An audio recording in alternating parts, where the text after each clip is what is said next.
इन्नल हम्दलिल्लाहि नहमदुहु व नस्तईनुहु व नस्तगफिरुहु व नु'मिनु बिही व नतवक्कलु अलैहि व नऊज़ु बिल्लाहि मिन शुरूरि अनफुसिना व मिन सय्यिआति अअमालिना मन यहदिहिल्लाहु फला मुज़िल्ल लहु व मन युज़लिलहु फला हादिय लहु व नशहदु अल्ला इलाहा इल्लल्लाहु वहदहु ला शरीका लहु वनशहदु अन्न सय्यदना व मौलाना मुहम्मदन अब्दुहु व रसूलुहु अम्मा बाद फ़अऊज़ु बिल्लाहि मिनश शैतानिर रजीम बिस्मिल्लाहिर रहमानिर रहीम इक़रा बिस्मि रब्बिकल लज़ी खलक़ खलक़ल इंसान मिन अलक़ सदक़ल्लाहुल अज़ीम क़ाल रसूलुल्लाहि सल्लल्लाहु अलैहि वसल्लम इज़ा मातल इंसानु इन्क़तअ अन्हु अमलुहु इल्ला मिन सलासा इल्ला मिन सदक़तिन जारियतिन औ इल्मिन युन्तफ़अु बिही औ वलदिन सालिहिन यदअू लहु औ कमा क़ाल नबिय्यु अलैहि सलातु वस्सलाम रवाहु Abu Dawood. All compliments, all physical prayer and all monetary worship are for Allah. Peace be upon you, O Prophet. Allah's mercy and blessings, peace be upon us and righteous slaves of Allah subhanahu wa ta'ala. I bear witness that no one is worthy except of Allah subhanahu wa ta'ala. In the name of Allah, the most gracious, the most merciful, my Lord, explain me my praise is my task for me. Remove the impediment from my speech so they may understand what I say. बहुनाम जन्म नामन्ते ज्ञानवान माम परपद्यते वासुदेवा सर्वमिति समहात्मा सुदुर्लभः उदारा सर्व एवैते ज्ञानी तात्मेव मयिमतम् आस्तितः सहियुक्तात्मा मामेवामुत्तमां गतिम् मात्रमान पुत्रमान मात्रमान पुत्रमान चार्यवान पुरुषो वैदा परशस्ता धार्मिकी विदिति यस्सा मास्मगमः। ओम नमः भगवते वासुदेवाय विश्वेश्वरा आदि पुरुष अपरंपार अल्लेख पुरुषा नमः। सदर मोहतरम स्टेज पर तशरीफ फरमा गिरामी कद्र मुअज़्ज़ज़ अकाबिर उलमाए किराम और इस तालीमी बेदारी कॉन्फ्रेंस के बैनर तले जमा होने वाले हमारे दीनी ईमानी भाइयों और अपने घरों में पर्दे में बैठकर इस जलसे को सुनने वाली हमारे समाज के इज़्ज़तदार माँ और बहनों, शुक्रिया अदा करता हूँ मैं अराकीन जलसा का और बस्ती वालों का कि आपके इस बस्ती में पहली बार हाजिरी का मौका दिया और अल्लाह से दुआ करते हैं कि अल्लाह तबारक व तआला हमारी इस महफिल को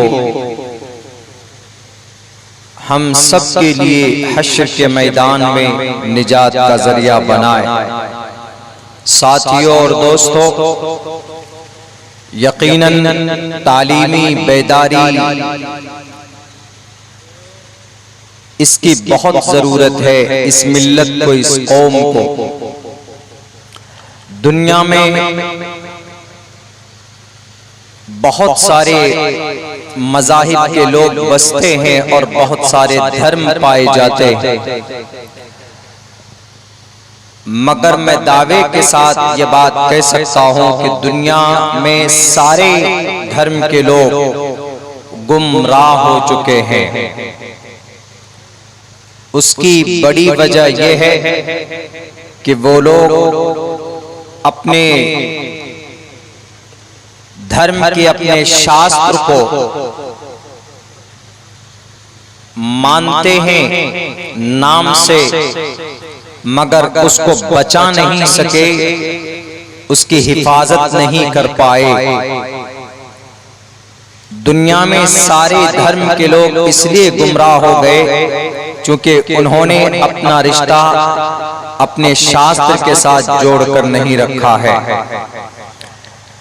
दुनिया में सिर्फ खुसूसन मुल्क हिंदुस्तान में 350 मज़ाहिब पाए जाते हैं और पूरी दुनिया के अंदर सबसे बेहतरीन, मुनज़्ज़म और महफूज अगर कोई धर्म है, कोई मजहब है तो मजहब इस्लाम है।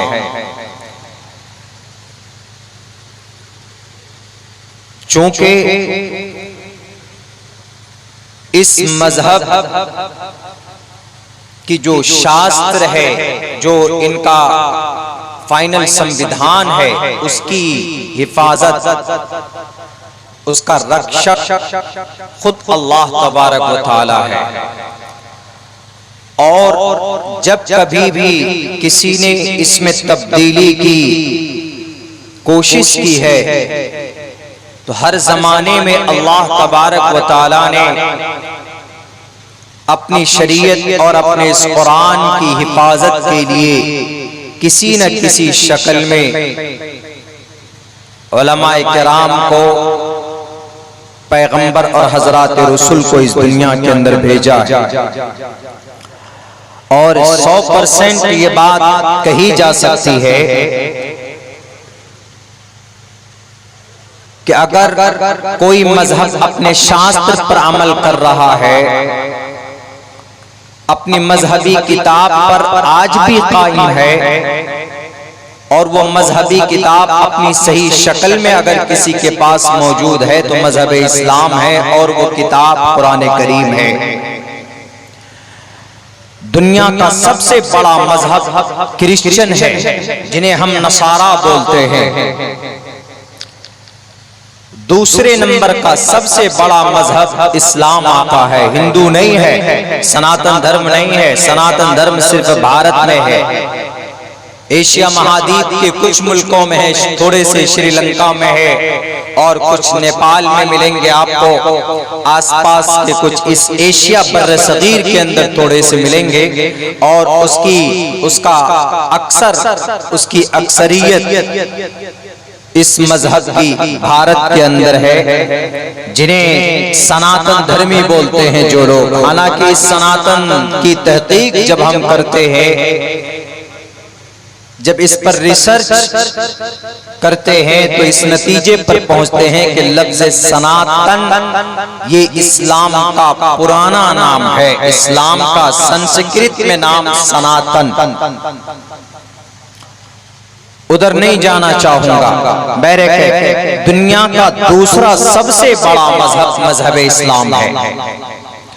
क्रिश्चियन सबसे बड़ा धर्म है, लेकिन सही शक्ल में मौजूद नहीं है, क्योंकि वो अपने उनके जो पैगंबर और उनके रसूल और उनके जो कायद थे, रहबर, उनको जो किताब दी गई थी, उनको जो शरीयत दी गई थी, वो शरीयत, वो किताब जो नसारा है उस किताब के जानने वाले हैं, उन्होंने उनके अंदर बड़ी तब्दीली की अपने मन के मुताबिक। कोई मसला ऐसा सामने आया कि उनकी किताब में अगर नहीं है तो वो लोग अपनी मन से उसमें ऐड करते थे। उनकी मर्जी के खिलाफ कोई हुक्म है उनके बाइबल में तो उसके अंदर तब्दीली करते थे, अपनी इच्छा और अपनी ख्वाहिश के मुताबिक चीजें उसके अंदर ऐड कर दिया करते थे। इस वजह से वो कौम पूरी दुनिया के अंदर आज गुमराह है। वो भले ही तबलीग में आगे हो, सबसे ज्यादा अपने मजहब की इशाअत के लिए अगर कोई कौम और अगर कोई मिल्लत मेहनत करती है तो वो यही नसारा है। जो हजरत ईसा अलैहिस्सलाम को मानने वाले, इनमें 3 तबके हैं, कैथोलिक है, ऑर्थोडॉक्स है, सुल्तानिया है, अलग अलग है, इनमें भी है। बहरकैफ हजरत ईसा अलैहिस्सलाम के मानने वाली ये कौम, इनके अकाईद के अंदर तब्दीली, अकीदे के अंदर तब्दीली है। कैथोलिक का अलग अकीदा है, ऑर्थोडॉक्स का अलग अकीदा है, और इन्हीं के बारे में अल्लाह तबारक व तआला ने कुरान करीम के अंदर साफ लफ्जों में कहा है, गैरिल मग़ज़ूबि अलैहिम वलज़्ज़ालिन। ये यही कौम, उन्होंने अपने शास्त्रों को छोड़ा, गुमराह हो गए। दुनिया के अंदर सबसे ज्यादा ज़हीन व फ़तीन, आज की तारीख में ज़हनी एतबार से सबसे ज्यादा कवी और मजबूत, दौलत के एतबार से सबसे ज्यादा धनी, पैसों के एतबार से बेताज बादशाह, तिजारत की दुनिया का योद्धा अगर कोई है, गैरिल मग़ज़ूबी, जो मग़ज़ूब कौम है, यहूदी हैं, जुडाइज़म है, मगर वो भी गुमराह है। उनको भी अल्लाह ने किताब दी थी, उनको भी अल्लाह ने शरीयत दी थी। हजरत मूसा अलैहिस्सलातु वस्सलाम की कौम यहूदी, बाज़ाब्ता तौरात नाज़िल की गई, मगर उन्होंने अपनी मर्जी के मुताबिक उनके अंदर तहरीर, उनके अंदर तब्दीली की, और जिसकी वजह से ये कौम भी भटक कर रह गई। और पूरी दुनिया के अंदर आज ये अपने धर्मशास्त्र पर, ओरिजिनल धर्मशास्त्र पर अमल नहीं करते। पूरी दुनिया में 1.5 करोड़ की तादाद इस कौम की पाई जाती, जुडाइज़म के, मगर वो भी गुमराह हो गए, चूंकि उन्होंने अपने धर्मशास्त्र के मुताबिक जिंदगी नहीं गुजारी। हमारे भारत के अंदर हमारे हिंदू भाई जो दावा करते हैं कि हम वेदात को पर आस्था रखते हैं, ऋग्वेद को मानते हैं, यजुर्वेद को मानते हैं, सामवेद, अथर्ववेद को मानते हैं, 5वां वेद श्रीमद् भगवत गीता वो हर घर में पाया जाता, ये किताब हर घर में मिल जाएगी। ये लोग दावा करते हैं हमारे हिंदू भाई, लेकिन ये अपने शास्त्र के मुताबिक जिंदगी नहीं गुजारते हैं, शास्त्र से हटकर अपनी जिंदगी गुजारते हैं, बल्कि ये अपने शास्त्र को जानते तक भी नहीं है कि उसके अंदर ईश्वर का मनुष्य विषय क्या है, यानी ईश्वर ने इंसानों को क्यों पैदा किया, Why God the human beings on the earth created, क्यों पैदा किया, What is purpose, क्या मकसद है, ये भी नहीं जानते, क्योंकि उनका शास्त्र महदूद है, हर कोई पढ़ नहीं सकता, और जिसकी वजह से वो अपने सत्य मार्ग का दर्शन नहीं कर पाते हैं। मतलब सीधा रास्ता ईश्वर तक पहुंचने का जो है वो लोग भूल चुके हैं, क्योंकि वो मैसेज, वो पैगाम उनके शास्त्र का उनको बताया नहीं जाता, उनको पढ़ाया नहीं जाता, उनको समझाया नहीं जाता। इसीलिए हम 100% यकीन के साथ कहते हैं कि वो भी गुमराह हो चुके हैं, अकीदे के एतबार से, आमाल के एतबार से, अफाल के एतबार से। वरना उनके पुराने शास्त्रों को पढ़कर देखेंगे तो हमारा अकीदा आखिरत पर है, उनके यहाँ आखिरत का तज़किरा मौजूद, हमारा अकीदा आखिरी नबी मोहम्मद रसूलुल्लाह पर है, उनका अकीदा, उनके श्लोक आखिरी नबी का, उनकी किताबों श्लोक, बल्कि उपनिषद के अंदर मौजूद है, अस्मल्लाम इल्ले मित्रा वरुणा दिव्यानी धत्ता इल्लल्ले वरुणो मित्र तेजस कामया होतार मिंदरो महासुरिंदरो अल्लो जैसे सृष्टम परनम ब्रह्मानम अल्लो रसूल मोहम्मद, अल्लाह रसूल मोहम्मद, ये अरबिक है, अल्लो रसूल मोहम्मद, रका बरस अल्लो अल्लाह, अल्लाह ने उनको मुकर्रब बनाया, ईश्वर ने उनको मुकर्रब बनाया। तो ये बात हम बबांग के दोहल कह सकते हैं कि हमारा जो मुसद्दक अकीदा है, मुसद्दक कलाम है कुरान करीम, अल्हम्दुलिल्लाह हम मुसलमानों का अकीदा आज भी वैसा ही है जैसा हमारा कुरान हमसे कहता। यही वजह है कि हम ये बात कह सकते हैं कि पूरी दुनिया के अंदर अगर सबसे बेहतर अकीदा, सबसे बेहतर अहकामात और सबसे बेहतर निजाम अगर किसी शरीयत में है, किसी फाइनल संविधान में है, तो वह कुरान करीम के अंदर मौजूद है। मेरे भाइयों, मैंने ये तमहीद इसलिए बांधी है ताकि मैं बता सकूं वो कौम गुमराह हो गई सारी कौम, चूंकि उन्होंने अपने शास्त्र को छोड़ दिया।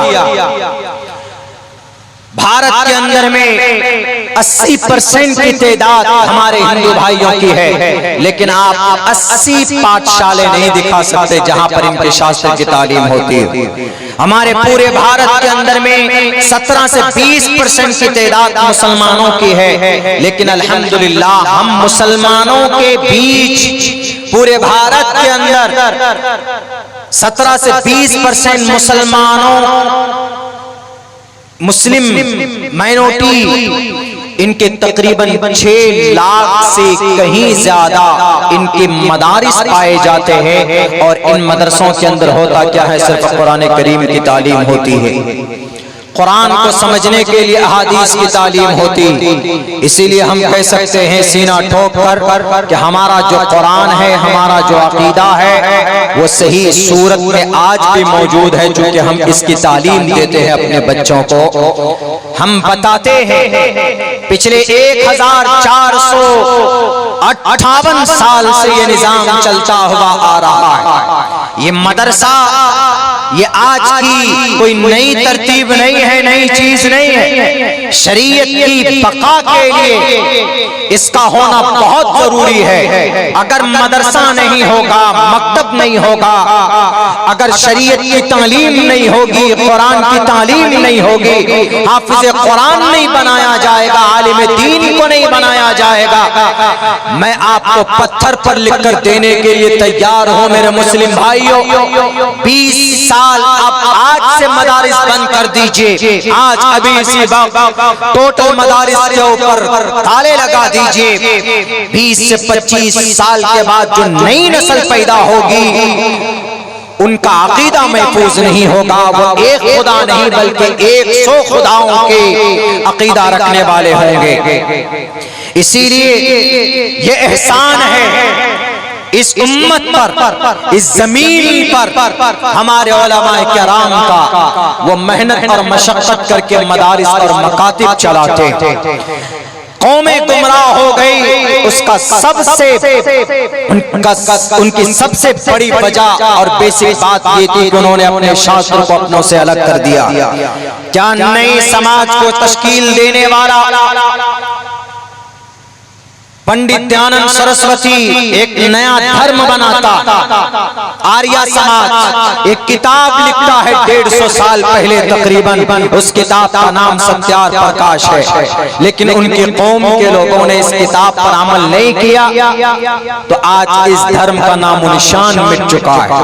अगर आप अपना नामो निशान मिटाना चाहते, अगर आप अपनी पहचान मिटाना चाहते हैं मुल्क हिंदुस्तान से, तो आप अपने कुरान करीम की तालीम को बंद कर दीजिए, मदारिस को बंद कर दीजिए, मकातिब को बंद कर दीजिए। आपको नमाज पढ़ाने वाला कोई इमाम नसीब नहीं होगा, आपको अजान देने वाला कोई मुअज्जिन नहीं मिलेगा। इसीलिए जरूरी है अगर शरीयत की बका चाहते हैं, सही शरीयत पर अमल करना चाहते हैं, तो हमें अपनी तालीम गाह को आबाद करना होगा। हम अपने जेबे खास से, हम अपनी मेहनत और पसीने की कमाई से इन मदरसों को आबाद करना होगा, नहीं तो तारीख दुनिया के अंदर गवाह है। बुखारा और अंदलुस की तारीख पढ़ लीजिए। बुखारा में जहां इमाम बुखारी पैदा हो गए, इमाम तिरमिजी पैदा हो गए, बड़े बड़े फुक़हा पैदा हो गए।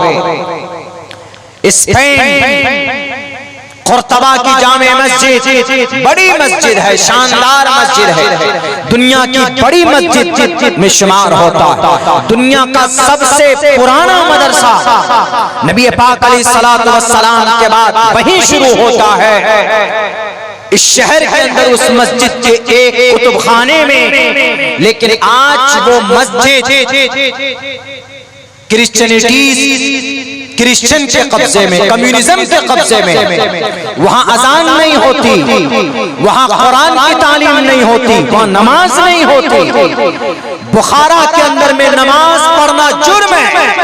अगर आपके सर पर टोपी देख लिया जाए तो आपके सर को सर गर्दन से जुदा कर देते हैं। आज ये तारीख है वहां पर, आज की ये हालत। इसीलिए इन मदरसों को आबाद करना बहुत जरूरी है और इन मदरसों को आबाद करने के लिए, इन तालीम गाहों को जिंदा रखने के लिए सिर्फ हमारे उलमा की जिम्मेदारी नहीं है, हम में से एक एक ईमान वाले की जिम्मेदारी।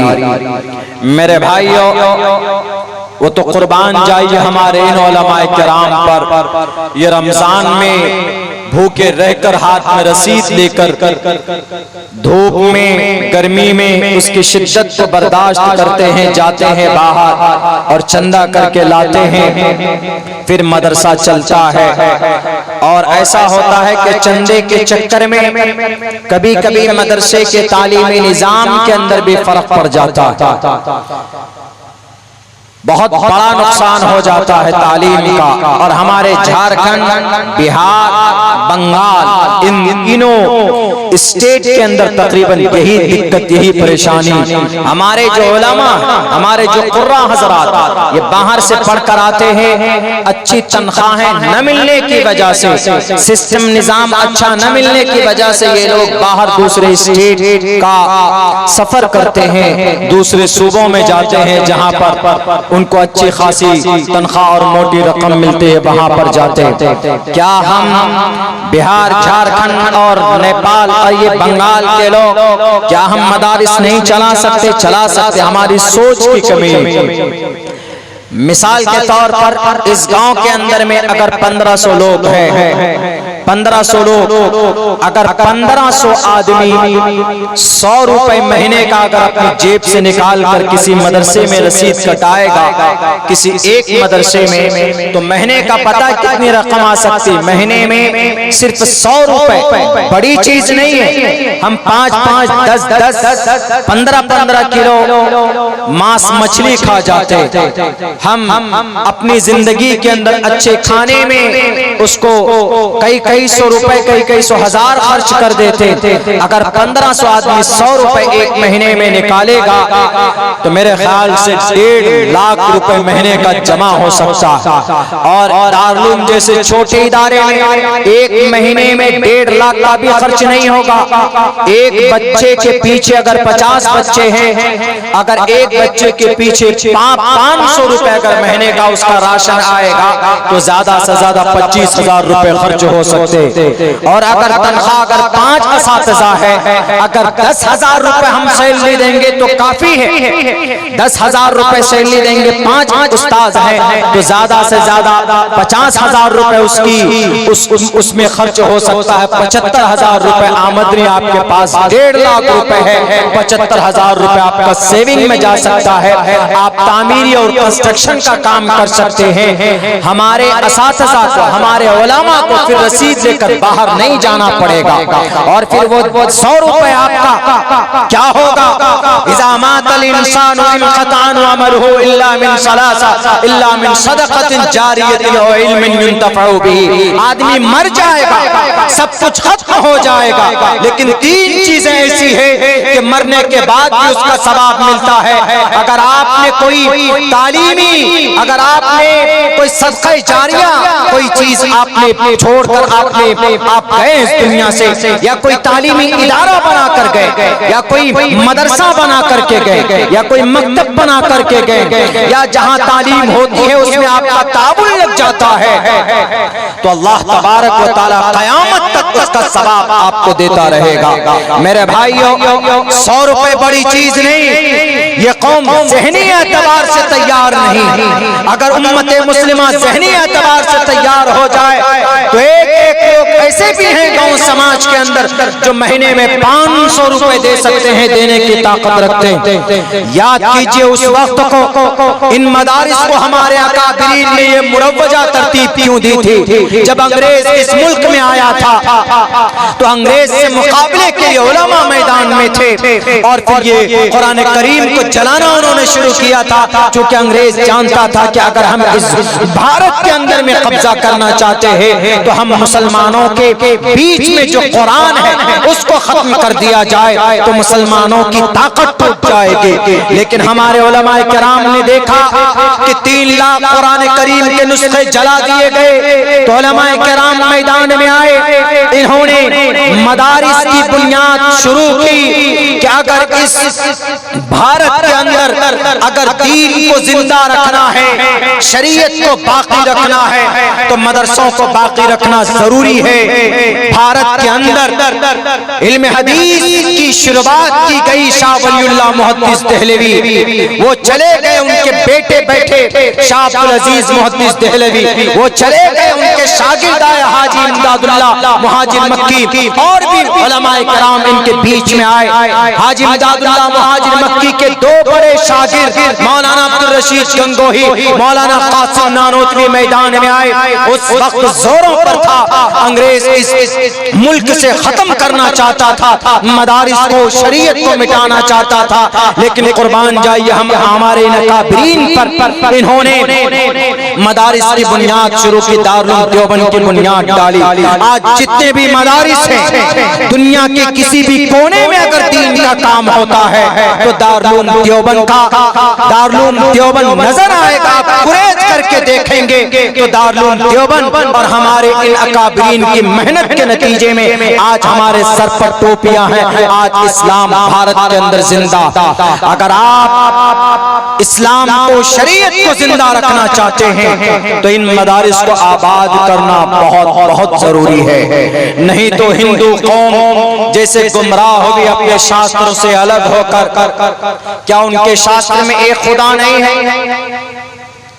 हिंदू भाइयों के यहाँ एक खुदा नहीं है, एक ईश्वर नहीं है। आपसे कहीं ज्यादा उनके यहाँ ताकीद की गई है एक ईश्वर को मानने की। सही से एक विरदे का क्या पर्दा उनके यहाँ नहीं है? अधे पश्यस्ते मोपरी संतराम पाद कौहर माते कौशल को। उनके यहाँ तो ये कहा गया कि माए जब रास्ते पर चलो तो तुम्हारे पाजेब की आवाज नहीं आनी चाहिए। हमारे और आपके यहाँ से कहीं ज्यादा शिद्दत के साथ पर्दे की बात कही गई, लेकिन नहीं मानते। नहीं क्यों? जानते नहीं क्यों? क्योंकि तालीम नहीं। हालांकि श्रीमद् भगवत गीता में यह बात कही गई है कि इंसान महान बनता है ज्ञान के जरिए से। बहुनाम जन्मनामन्ते ज्ञानवान माम प्रपद्यते वासुदेवा सर्वमिति समहात्मा। इंसान महात्मा बनता है ज्ञान के जरिए से। पंडित दयानंद सरस्वती भी ये बात कहते हैं अपने सत्यार प्रकाश अपनी किताब में।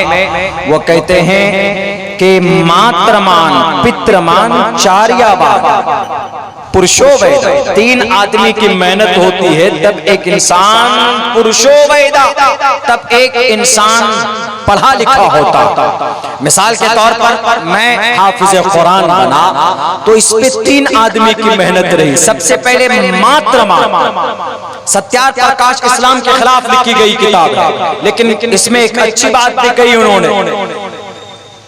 मात्रमान, माँ की सबसे पहले मेहनत होती, माँ की घर पे। मात्रमान सबसे पहले माँ की मेहनत, दूसरे नंबर पर पितृमान, पिता की मेहनत, तीसरे नंबर पर चार्यावान, उस्ताद की मेहनत, असातिज़ा की मेहनत, टीचर की मेहनत, गाइडर की मेहनत होती है। जब ये 3 लोग बच्चों पे मेहनत करते हैं तब वो बच्चा एक रोज पुरुषो वैदा, बड़ा महान बनता है।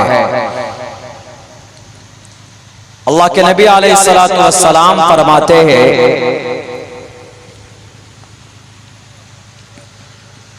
कि आज के जमाने में हमारे लिए बहुत ज्यादा यूजफुल है, हम अपने बच्चों की तरबियत नहीं करते। दुनिया के अंदर एक जलील कौम आपकी सुन्नत पर, आप अल्लाह के नबी के फरमान पर अमल करके ताकतवर बन जाती है। यहूदी कौम उनके बच्चे भीख मांगते थे, वो खुद गुलामी करते थे, 2000 साल तक उनको जगह नहीं मिलती थी। लेकिन आज दुनिया का बेताज बादशाह कौन? यहूदी, 1.5 करोड़ यहूदी। क्यों? अल्लाह के नबी के फरमान पर रिसर्च करके उस पर मेहनत किया है। यहूदी औरतें जब हमल से होती है ना, तो अपने बच्चे की तरबियत पेट में शुरू करती है। बच्चे की तरबियत पेट में कैसे? हमल से है। 6 महीने के बाद जब बच्चा मुतशक्कल हो जाता है माँ के पेट में, 7 महीने के बाद जब वो सुनने लगता है, माँ कुछ बोले तो उसके कान में आवाज पहुंचती, माँ रोए तो कान में आवाज पहुंचती। तो यहूदी औरतें, मेडिकल साइंस का ये सर्वे और ये रिसर्च है कि यहूदी औरतें अपने बच्चे के दिमाग को शार्प माइंड करने, शार्प तेज बनाने के लिए वो हिस्ट्री पढ़ती, हिस्ट्री की किताब बैठकर पढ़ती, मोबाइल नहीं देखती। वो अपने बच्चों को तेज बनाने के लिए मैथ के सवाल हल करते, गणित, हिसाब किताब जिसको हम लोग बोलते हैं। ये सारी चीजें बच्चा पेट में है तब, और जब बच्चा पैदा होता है तो उसके बाद तो और ज्यादा वो मेहनत करते हैं। वो बच्चा 5-6 साल की उम्र से जब बहुत बेहतर बोलने लगता है, तो 6 साल की उम्र का बच्चा डायरेक्ट 5वीं क्लास में जाता है। UKG, नर्सरी या इतनी बेसिक जरूरत नहीं पड़ती मेहनत करने की, बुनियादी चीजें नूरानी कायदा है, कुरान नाज़रा है। जब हमारे अकाबिर के असलाफ के जमाने में वाक़यात मशहूर है कि औरतें पाकीज़ा रहती थी, बच्चा पेट में है, कुरान की तिलावत करती थी। जब उस बच्चे का जन्म होता है, तो जब बच्चा बोलने के लायक होता है, तो 15-15 पारे का हाफिज कुरान निकलता है। किस वजह से? वही तरबियत का नतीजा। आज हम अपने बच्चों की तरबियत नहीं कर पाते, हम अपने बच्चों की तरबियत और अपने बच्चों की तालीम के लिए हम मेहनत नहीं करते। यही वजह है वअंतुमुल आलौन होने के बावजूद भी ये कौम आज जलील और रुस्वा। पिछले 6 दिन के अंदर 6 लोगों का मॉब लिंचिंग किया गया। 2 छत्तीसगढ़ में मॉब लिंचिंग किए गए। उत्तर प्रदेश के लखनऊ के अंदर घर बुलडोजर से, अकबर नगर में सिर्फ अकबर नगर नाम होने की वजह से बुलडोजर चलाकर वहां पर घर तोड़ दिए गए। और 2 कहीं और शायद गुजरात की किसी जगह, किसी इलाके के अंदर में हुआ। वअंतुमुल आलौन की होने, वअंतुमुल आलौन कहने के बावजूद भी आज ये कौम लुट रही है, पिट रही है। लुटने वाली, पिटने वाली, गुलामी करने वाली कौम यहूदी थी, लेकिन आज वो पूरी दुनिया को अपने हाथों में किए हुए। आज हम जदीद साइंस की बात करते हैं कि जदीद साइंस दुनिया के अंदर सबसे ज्यादा तरक्की दुनिया को अगर किसी ने दी तो जदीद साइंस ने दी। आपको शायद मालूम नहीं है, ये जदीद साइंस के बाद एक और साइंस है, लेजर साइंस जिसको बोला जाता है। उस वक्त की रफ्तार, आज तो आदमी बुलेट ट्रेन में बैठता है तो 350 किलोमीटर दूर 1 घंटे पे जाता। आज मैं आया हूं वंदे भारत से, तो इसकी 1 घंटे की रफ्तार 130 किलोमीटर है, बहुत ज्यादा नहीं है। लेकिन जब लेजर साइंस का जमाना आएगा तो यही ट्रेन 1 सेकंड के अंदर, 1 सेकंड के अंदर, 1 मिनट के अंदर 2,20,000 किलोमीटर का सफर तय करेगी ये ट्रेन, जब लेजर साइंस का जमाना आएगा। अब उसकी शुरुआत हो चुकी। वयख़्लुक़ु मा ला तालमून, अल्लाह इसी चीजों को पैदा करेगा जिनके बारे में इंसान सोच नहीं सकता। अब से 1458 साल पहले हवाई जहाज का कॉन्सेप्ट नहीं था। तेज रफ्तार सवारी घोड़े और ऊंट को मानते थे।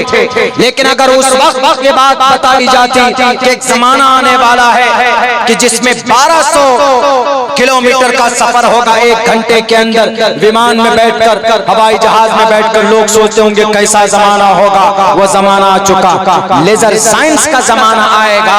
और लेजर साइंस के ऊपर में अभी जो एक्सपेरिमेंट हो रहा है, तजुर्बा हो रहा है, वो यहूदी लोग कर रहे हैं। हालांकि लेजर साइंस की शुरुआत दज्जाल के चेलों से शैतान की मदद से ये चीजें वजूद में आएंगी। और आज उसका मम्मा और मखरज पता है कहां? फ्लोरिडा अमेरिका के अंदर और एक जापान के अंदर। बरमूदा तिकोन का नाम नहीं सुना आप लोगों ने शायद। बरमूदा तिकोन उस समंदर अमेरिका से पूरब तरफ है। वहां पर अभी तक तकरीबन 300 जहाज, हवाई जहाज भी और पानी के जहाज भी, 300 जहाज उसके अंदर समा चुके, गायब हो चुके। आज तक पता नहीं लग पाया। मॉडर्न साइंस है, जदीद साइंस है, टेक्नोलॉजी, लेकिन पता ही नहीं लगा कि ये जहाज गया कहां पे। जो ढूंढने जाता है वो भी गायब हो जाता है। आखिर है क्या? तो ये तहकीक ये की गई है दज्जाल के बारे में, चूंकि ये इस उम्मत का इतना खतरनाक फितना होगा। दज्जाल हमारे और आपके ईमान को जांचने के लिए आया है।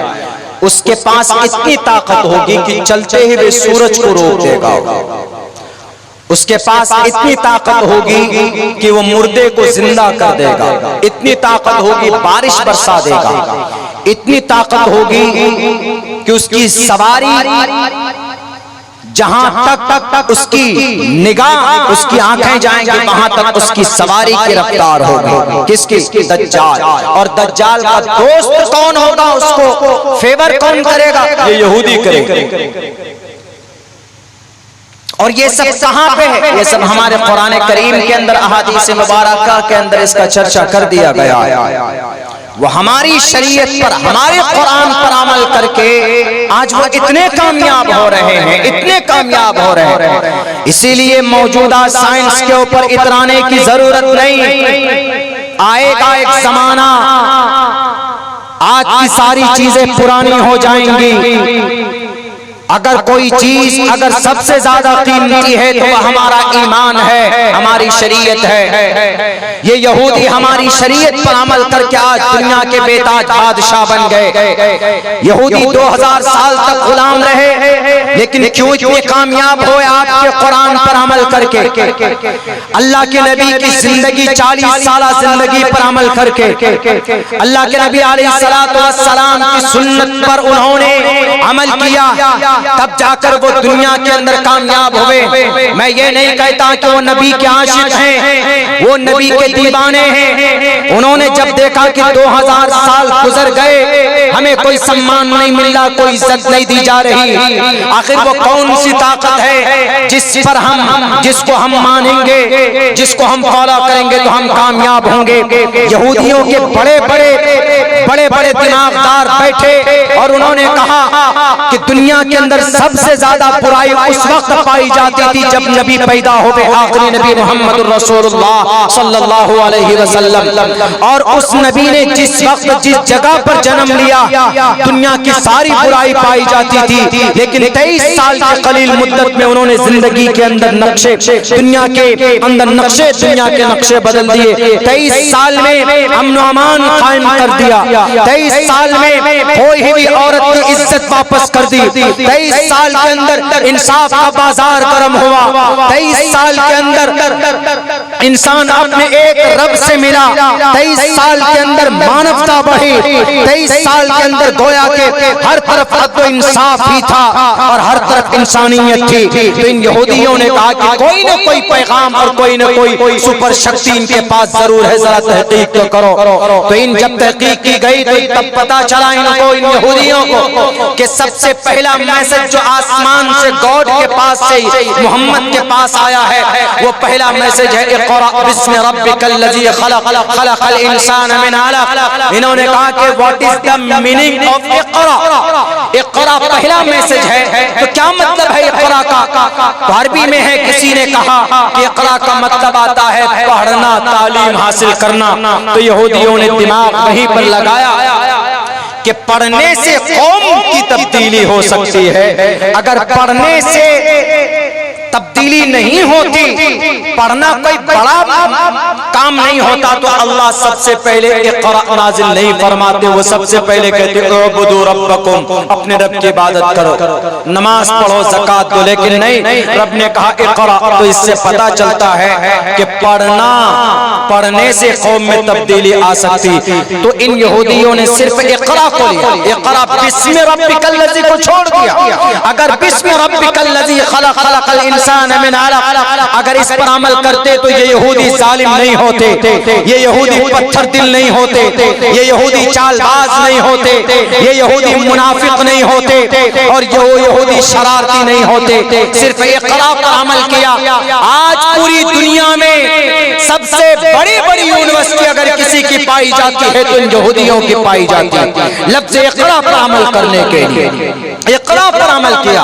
तो आज आप कुरैश कर देखेंगे कि यहूदी आदमी को लेकर आए आपको यहूदियों में दुनिया के अंदर सबसे ज्यादा तालीम याफ्ता अगर कोई कौम आप ढूंढते हैं तो आपको सिर्फ यहूदी नजर आएगा। वो शादी नहीं करते, बहुत कम शादी करते, शादी जरूरी उनके यहाँ नहीं है, लेकिन उनके यहाँ ग्रेजुएशन होना बहुत जरूरी, उनके यहाँ PhD की सर्टिफिकेट होना बहुत जरूरी, उनके यहाँ तालीम याफ्ता होना बहुत जरूरी। बाल सफेद हो जाएंगे, बूढ़े हो जाएंगे, लेकिन तालीम हासिल करते रहते, पढ़ते रहते। पिछले साल दारुल देवबंद से दिल्ली जाना हुआ, जनशताब्दी में हम बैठे, ये यहूदी अंग्रेज लोग बैठे हुए, सारे इंडियन सारे भारतीय तो मोबाइल में लगे हुए, लेकिन इन यहूदियों को, इन अंग्रेजों को मैंने देखा सबके हाथ में किताबें थी छोटी छोटी, सब मोबाइलों में मस्त थे, लेकिन ये किताबों का मुताला करते थे। आज ये सारी ये सिफत हमारे नौजवानों में नहीं। 2000 साल तक जिस कौम ने गुलामी की मेरे मुस्लिम भाइयों, आज वह कौम दुनिया की बेताज बादशाह कौम है। क्यों? क्योंकि उन्होंने तालीम पर मेहनत की, और आज हम जलील और रुस्वा हो रहे हैं। न तो हम दीनी एतबार से मजबूत हैं, न दुनियावी एतबार से हम मजबूत, न हम कुरान की तालीम पर मेहनत होती हमारी, न हम मॉडर्न एजुकेशन के ऊपर हम मेहनत करते। आज के जमाने में सबसे पहला काम आप अगर ठान लें कि हम अपने बच्चों को तालीम देंगे, इन मकतब और मदरसों को आबाद करेंगे। अगर आपके घर में 2 बच्चे हैं तो एक बच्चे को मदरसे में जरूर भेजिए, मकतब में जरूर भेजिए। और महीने में जो आप मांस मछली खाते हैं, किलो गटक जाते हैं, उनको बंद कीजिए। 200-250 रुपए में आप मांस लाते हैं, और मटन 500-600 रुपए में लाते हैं, चिकन आप 100-150 रुपए में लाते हैं। बंद कीजिए, साग सब्जी खाइए, कोई बात नहीं। महीने के अंदर में 1 दिन 2 दिन शेड्यूल बना लीजिए कि हम 5 दिन खाएंगे, हफ्ते में 1 दिन खाएंगे, और 200 रुपए हम अपने मदरसों में और मकतब में देंगे, इमाम साहब को देंगे। मैं आपको कसम खाकर कहने के लिए तैयार हूं, अगर आपकी बस्ती की तकदीर न बदल जाए तो अब्दुल्ला सालिम अगर मर जाएगा तो कब्र से उठाकर लाइएगा और पूछिएगा, सवाल कीजिएगा, मैं इंशाअल्लाह जवाब दूंगा आपको। अगर आपकी तकदीर बदल सकती है तो तालीम से बदल सकती। आप ये मत समझिए कि इन मदरसों से चंदे से चलते हैं ये मदारिस, अरे अल्लाह की रहमत जुड़ी हुई है इनके साथ। आपके गांव में जिना होता है, आपके गांव में शराब पिया जाता है, आपके गांव में सूद खाया जाता है, आपके गांव में बेईमानी होती है, अल्लाह का अजाब उतरने वाला होता है। लेकिन जब अल्लाह का अजाब का फरिश्ता आता है तो जब फजर की नमाज के वक्त आप सोए हुए रहते, अजाब आने वाला होता है। अगर उस अजाब को कोई चीज डालती है तो इन्हीं मकतब और मदरसों में बैठकर जो बच्चे कुरान पढ़ते हैं उसकी आवाज देकर फरिश्ता वापस चला जाता कि अल्लाह उस गांव में अजाब नहीं होना चाहिए, वहां पर तेरे कुरान की तालीम होती। कुरान की तालीम की बदौलत हमारे गुनाहों से अगर कोई बचाता है अल्लाह तबारक व तआला, अगर अजाब को रुकवा देता, ये इन्हीं छोटे छोटे मासूम बच्चे हैं जिनके कुरान करीम की तिलावत और उनके सदक़े में हम लोग बच जाते। तो तालीम पर मेहनत कौन करता? यहूदी कर रहा। दूसरी कौन सी चीज है जिस पर यहूदियों ने मेहनत की? दूसरी चीज है तिजारत। तिजारत पर सबसे ज्यादा मेहनत। तिजारत मतलब बिजनेस, इकोनॉमिक सिस्टम। 780 प्रोडक्ट हैं यहूदियों के, जिनमें से 320 प्रोडक्ट भारत के अंदर है। यहूदी खाने पीने के सामान, इस्तेमाल के सामान, औरतों के श्रृंगार के सामान, ये सारी चीजें यहूदियों की जो हम लोग नॉर्मली यूज करते हैं। टूथपेस्ट यूज करते, कॉलगेट, ब्रश है, ओरल बी, डिटोल साबुन यूज करते, लाइफ बॉय साबुन यूज करते, लक्स साबुन यूज करते हैं, head and shoulder shampoo use करते, पैंटीन यूज करते, डब यूज करते। क्या है ये सारे मेड इन यहूदी। गर्मी का मौसम है, ठंडा पीते क्या, Thums Up, Coca Cola, Mirinda, 7 up, Sprite made in यहूदी है कि नहीं। पिज्जा, बर्गर और KFC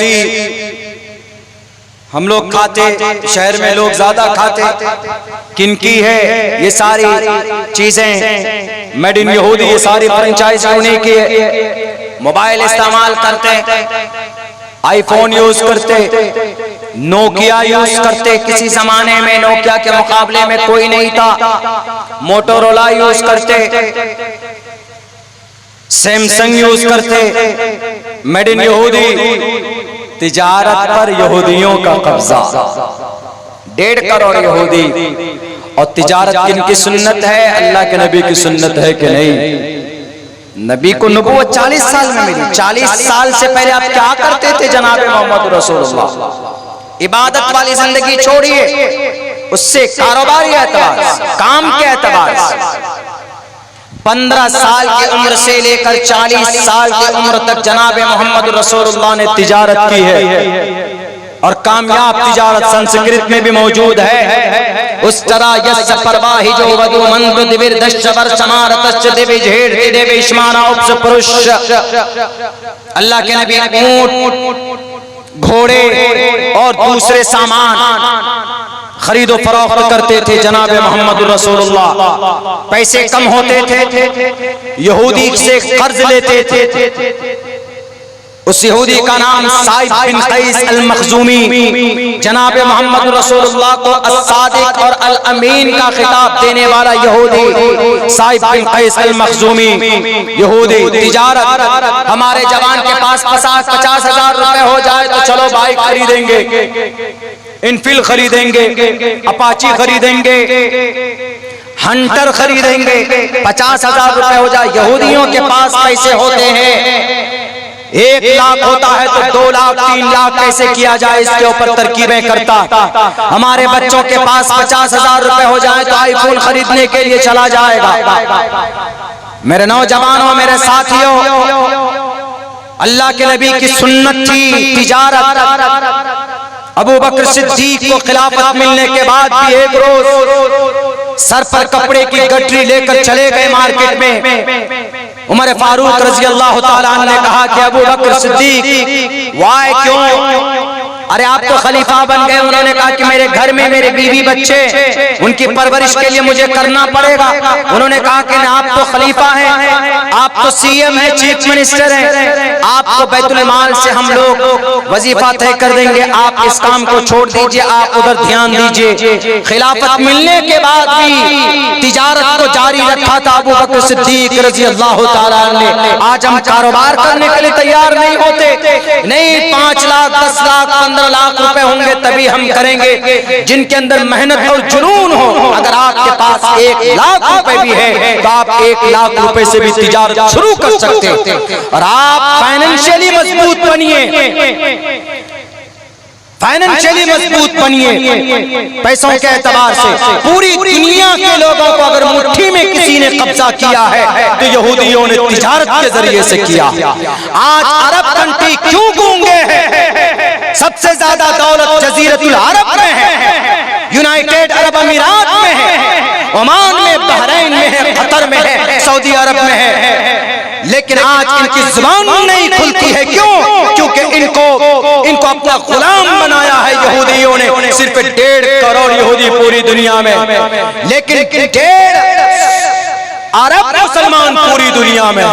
लेकिन आज गजा पट्टी में 1 हफ्ता पहले 900 किलो का सिर्फ एक 900 किलो का सिर्फ एक बम दागा गया गजा पट्टी में।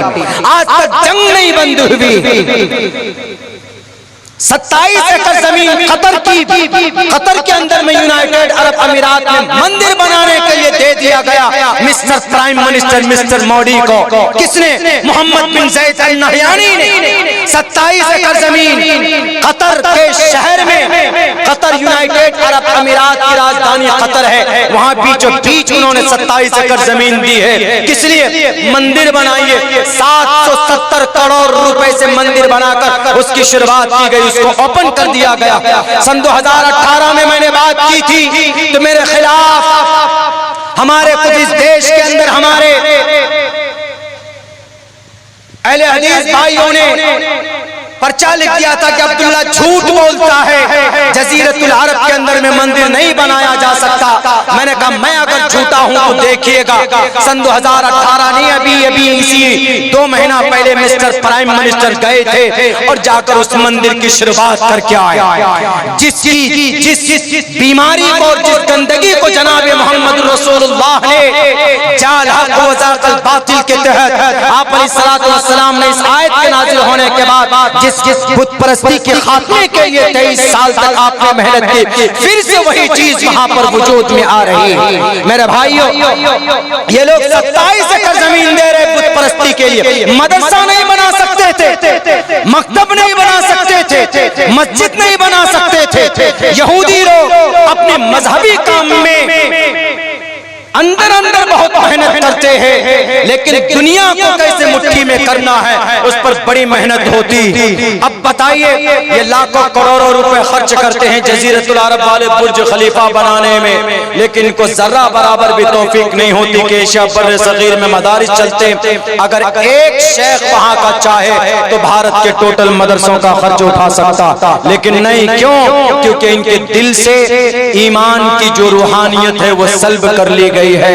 जो सच्ची रूहानियत और सच्ची ताकत और सही शक्ल में इस्लाम अगर मौजूद है, मैं चैलेंज के साथ कह सकता हूं कि हमारे एशिया बर्र सगीर के अंदर मौजूद। इसलिए मेरे मुस्लिम भाइयों, इन अंग्रेजों ने तो आपकी शरीयत और आपके फरमान को देखकर उस पर अमल करने की पूरी कोशिश की और वो कामयाब होते चले जा रहे हैं। हमारे शेख मोहतरम मुफ्ती सईद अहमद साहब पालनपुरी रहमतुल्लाह अलैह फरमाते थे बुखारी के दर्स में कि देखो, कभी कभी ऐसा होता है कि अगर कोई काफिर या मुशरिक किसी शरीयत के किसी हुक्म पर अमल कर लेता है तो अल्लाह उसको मरने के बाद अजर तो देगा नहीं, लेकिन दुनिया में ही उसका अच्छा रिजल्ट उसको दे देता, दुनिया में ही अच्छा उसको रिजल्ट उसको दे देता।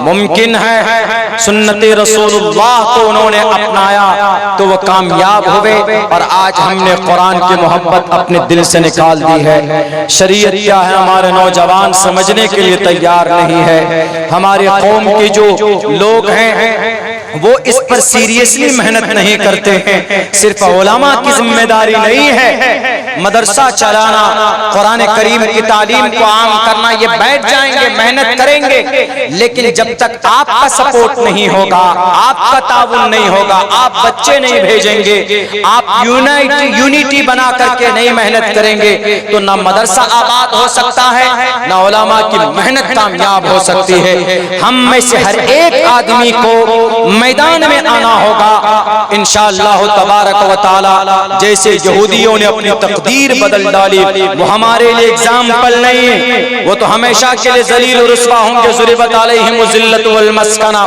लोग उनके साथ आए हैं, उन्होंने दुनिया को अपने साथ किया है, बल्कि क्रिश्चियन उनके साथ मिले हुए हैं, तो दुनिया के अंदर उन्होंने कब्जा जमाया है। लेकिन सही और हक तो ये है कि हमेशा से अगर कोई सच्चा मजहब और दीन है तो वो दीन इस्लाम है, क्योंकि किसी भी मजहब की तारीफ अल्लाह ने नहीं की। हिंदू मजहब की तारीफ उनके गुरु ने, उनके महाराजाओं ने की। सनातन धर्म की तारीफ, क्रिश्चियन की तारीफ, जैन की तारीफ, बौद्ध की तारीफ, कन्फ्यूशनिज्म की तारीफ, सारे मजाहिब की तारीफ उनके गुरुओं ने की। आपके मजहब इस्लाम की तारीफ इसको पसंद अल्लाह ने किया अपनी जुबान में, इन्नद दीन इंदल्लाहिल इस्लाम। अल्लाह अपनी जुबान में कहता मैंने इस धर्म को पसंद किया।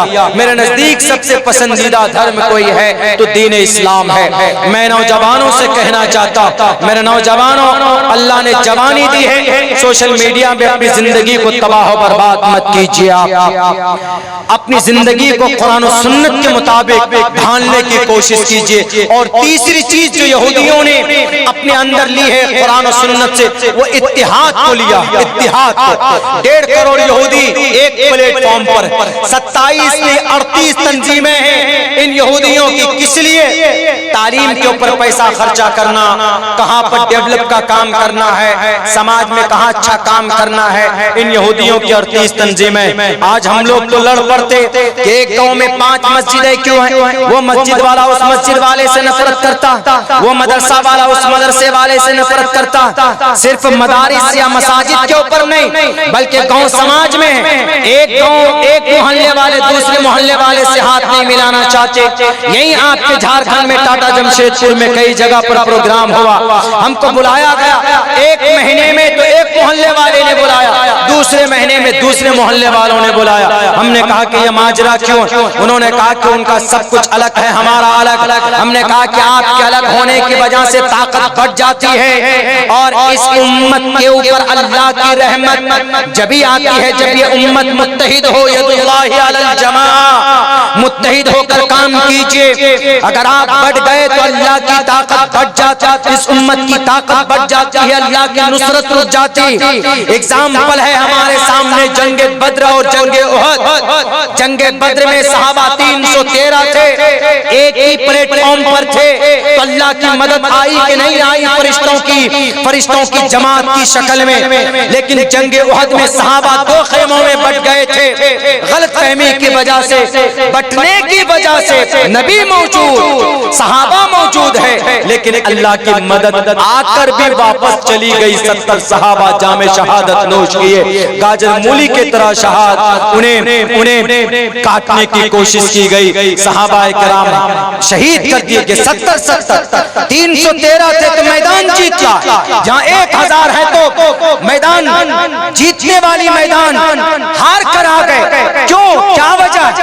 वहां पर इत्तिहाद और यहाँ पर इंतिशार। इसीलिए जब नबी मौजूद है, इंतिशार है, तो नबी मौजूद होने की वजह के बावजूद भी अल्लाह की मदद नहीं आई। आज तो नबी भी मौजूद नहीं। इसलिए कोई भी काम कीजिए मिलकर कीजिए, पूरे सारे लोग मिल जाइए, बिरादरी के लोग मिल जाइए, पूरे गांव वाले मिल जाइए, तो इंशाअल्लाह तबारक व तआला अल्लाह की नुसरत भी आएगी। इस इत्तिहाद पर कोई अमल करता है तो यहूदी अमल करता, और जाहिरन जब वो अमल करते हैं तो जाहिरन ताकतवर। अमेरिका की ताकत है कि यहूदी से हाथ मिलाए। पेंटागन में कौन बैठा है? यहूदियों का सरबराह बैठा है। व्हाइट हाउस में कौन बैठा है? यहूदियों का सरबराह बैठा है। नाम मैं भूल चुका हूँ शख्स का, अभी 2 रोज पहले मैंने उस किताब में उसका नाम पढ़ा था। वो शख्स दोनों जगह पर बैठता है। बाकी अमेरिका के सारे लोग कठपुतली हैं। ये यहूदी पूरी दुनिया को अपने हाथों में नचाता है। 2000 साल तक जिसको जगह नहीं थी, ये इस्राइल 1945 में ये जगह दी गई उनको। सिर्फ पिछले 75 और 76 साल में इन्होंने अपनी तकदीर बदल दी। पूरी दुनिया के अंदर में अपना नक्शा बदल दिया इन्होंने। और फिर तो इस कौम की फजीलत अल्लाह ने बयान की, इस कौम की बरतरी अल्लाह ने बयान की। वंतुमुल आलान, तुम ही सरबराह रहोगे। वादल्लाहुल्लज़ीना आमनू व अमिलुस सालिहात ला यस्तखलिफन्नहुम फिल अर्ज़। अल्लाह ने ताकीद की इंतहा दर्जे को इस्तेमाल किया। हम जमीन पर तुमको नायब बनाएंगे, हम जमीन पर तुमको खिलाफत देंगे। उसके बावजूद भी कौम लुट रही। उसकी वजह हमारे नौजवान तबका सोशल मीडिया का गुलाम हो गया। IPL देखते रहे, माई 11 सर्कल ऐप पर 50 रुपए डेली लगाया है कि नहीं लगाया? हमारे नौजवान पूछे, महीने में 1500 रुपए खर्च कर दिया, झुनझुना तक नहीं मिला। अगर आप 500 रुपए जमा कर देते तो मदारिस की, मकातिब की तकदीर बदल सकती थी। आपके लिए हश्र के मैदान में एक जखीरा बन जाता था। यहूदी लोग अपने नौजवानों को ट्रेनिंग देते हैं कि आपको दुनिया में कैसे तरक्की करनी। मेरे नौजवानों, उमर फारूक से सबक सीखो। 20 साल की उम्र में इस्लाम का झंडा बुलंद किया था। उस्मान गनी से सबक सीखो, 20 साल की उम्र में इस्लाम का झंडा बुलंद किया था। मुआज़ बिन मुअव्विज़ से सबक हासिल करो। 13 और 14 साल का बच्चा इस उम्मत के फिरौन अबू जहल का खात्मा किया था। 13 और 14 साल का बच्चा था, उनके हाथ में मोबाइल नहीं थे। 16 साल की उम्र में तफसीर के इमाम बन गए थे हज़रत अब्दुल्लाह इब्न अब्बास रज़ियल्लाहु ताला अन्हु। और 17 साल की उम्र में बल्कि justice of Medina, chief justice of Medina, बल्कि काजी बन गए थे, जज बन गए थे हज़रत इमाम मालिक रहमतुल्लाहि अलैहि ने 17 साल की उम्र में। इस देश, इस हिंदुस्तान का राजा जाहिर का गुरूर अगर किसी ने मट्टी में मिलाया है तो उस नौजवान का नाम मोहम्मद बिन कासिम सख्फी, जिसकी उम्र कोई 50 साल नहीं थी, 40 साल नहीं थी, 17 साल का एक नौजवान था। आप अपनी जिंदगी खुद बदल सकते हैं, लेकिन अपने आप को सही इस्तेमाल कीजिए तो इंशाअल्लाह तबारक व तआला ये कौम तरक्की करेगी, हम आगे बढ़ेंगे। बस आप लोगों से आखिर के अंदर यही गुजारिश करता हूँ आप सबसे कि इस मदरसे के ताल्लुक से जो दोबारा इस मदरसे को बाज़ाब्ता आप हमारे नौजवान और कौम और समाज के लोग आगे आए हैं तो इनको हिम्मत मिली है, इसको और आगे बढ़ाते रहिए। जहाँ जहाँ मदरसा है हर किसी को आप लोग उनको आगे बढ़ाइए। एक गांव में एक क्या अगर 5 मदरसा भी है, मैंने खुद देखा है मेरठ के अंदर एक गांव है पांचली करके, मेरे दोस्त लोग रहते हैं। मैं उस मदरसे में उस गांव में एक मदरसे में प्रोग्राम में गया तो वहां 70 क्विंटल अनाज एक मदरसे में देते हैं। वो 5 मदरसे 70 क्विंटल गंदुम देते हैं गांव वाले एक मदरसे को, और 5 मदरसा 5ों को देते हैं। और वो छोड़िए इनके अलावा भी देते हैं, इनके अलावा दारुल देवबंद में 200 क्विंटल अनाज उस गांव से जाता है। उसके बाद फिर 5 मदरसों को 70-70 क्विंटल देते हैं। तो इसीलिए मेरे भाइयों ऐसे भी लोग हैं, आप लोग भी कर सकते हैं, कोई बड़ी बात नहीं है। सिर्फ 100 रुपए दे दीजिए, महीने में निकाल दीजिए 100 रुपए मदरसे के नाम, मकतब के नाम, कुरान के नाम, हाफिज के नाम, मौलाना के नाम। मरने के बाद में जब आप परेशान होंगे तो ये नेकियां आपको आपका नैया पार लगाएगी। अल्लाह से दुआ करता हूँ अल्लाह कहने सुनने से ज्यादा अमल की तौफीक अता फरमाए। बहुत बहुत शुक्रिया, जज़ाकल्लाह। अस्सलामु अलैकुम व रहमतुल्लाहि व बरकातहू।